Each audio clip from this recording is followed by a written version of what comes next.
I mean, could you imagine even in your own life, no suffering? Suffering, and I use that term broadly, it means a lot of things. Fear, guilt, shame, of course, means a lot of different things. There's hardship, struggle. Could you imagine if it's not in your life?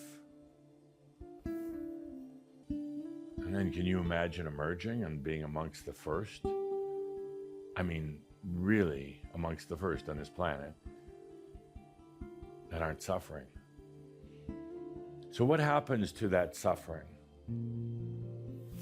Well, and I generalize here. It's not meant this way for everybody. I generalize, but it's going to try to put up its last hurrah, its last fight. It's going to insist that you have to hold on to some of it. So it's going to rise up, within you, within some experiences in your life. And the suffering is going to try to tell you, let's just call it the suffering aspect. It's going to try to tell you that you have to have it. You're not worthy to be without any suffering. And some of you are going to believe it. Aspects are really good at tricking you because, well, they are you. They know all your vulnerabilities, your weak spots, and everything else. So the suffering is going to try to hang on. And when it realizes that you're going to call its game, you're going to recognize that it's just an aspect. Then it's going to try to plead with you, beg with you. It's going to do the poor me. I'm just this little suffering aspect, and look, you're trying to throw me out. It's going to try to work on your sympathies and your emotions. It's going to try to make you feel guilty, and it really knows how to make you feel guilty.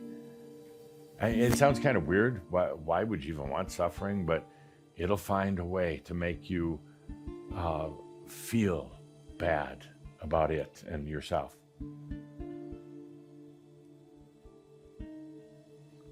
And then what happens to it when that doesn't work? When you tell that aspect, you're just not going to go along with it. Then what happens to it? It's not going to go easy. It's not going to be like a gentle, fluffy little transformation. It'll be a big bang explosion when suffering is brought to wisdom. You'll feel it.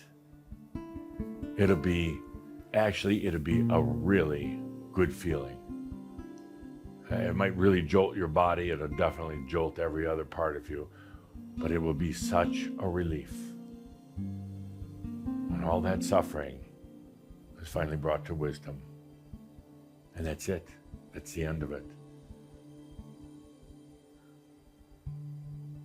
That's the end. You'll remember what it was like to suffer, but it'll be a thing of the past, because that's where it belongs. And then just no more suffering. And we draw that line, and we tell the suffering no more. No entry into the future, into our tomorrows, into what comes next.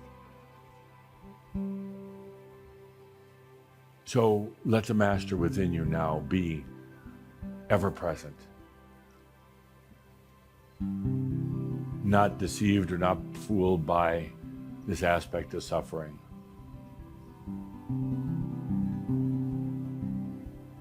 Master doesn't need to say a word or to do a thing. It's just to be present.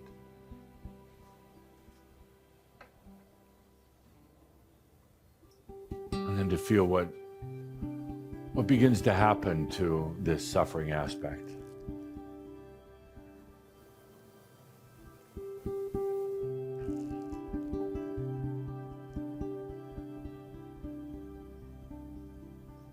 A lot of times in the past, you might have started engaging in some mental activity, thinking you had to engage this suffering aspect talk to it or yell at it or do something. I want you to feel what it's like to just be present. Even if that aspect is trying to taunt you or fight you, just feel what it's like just to be in presence.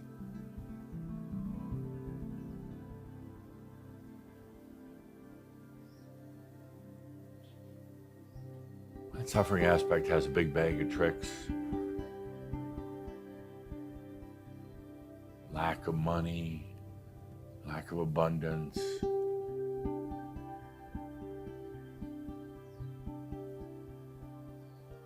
constant tormenting, belittling, pretending that it doesn't know the answers.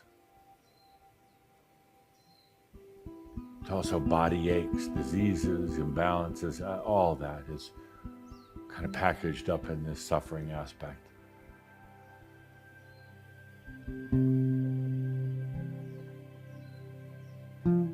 It just doesn't belong on this planet anymore. It doesn't. I'm tired of it. And I know you're tired of it. Why people take it for granted, why people just think it's part of life, I don't know. It's not. Life should be joyful and abundant.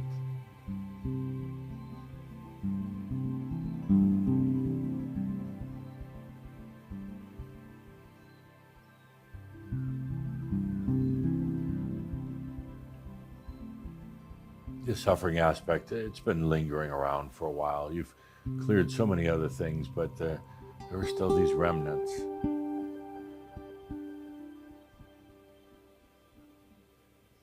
It's just time to keep that in the past.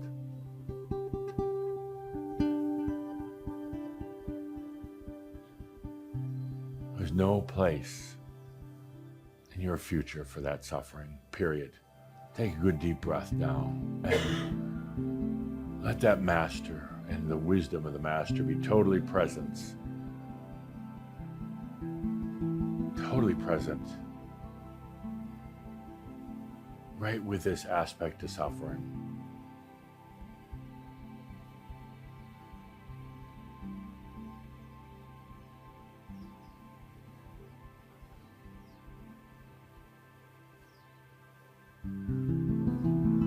This aspect could be screaming and kicking or complaining or whatever, but the master just holds its own.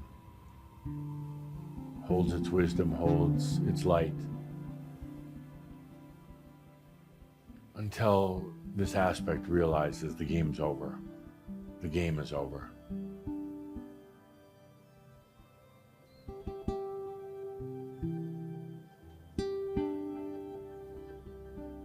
And something, maybe in the next few days, few weeks, whatever, something just pops.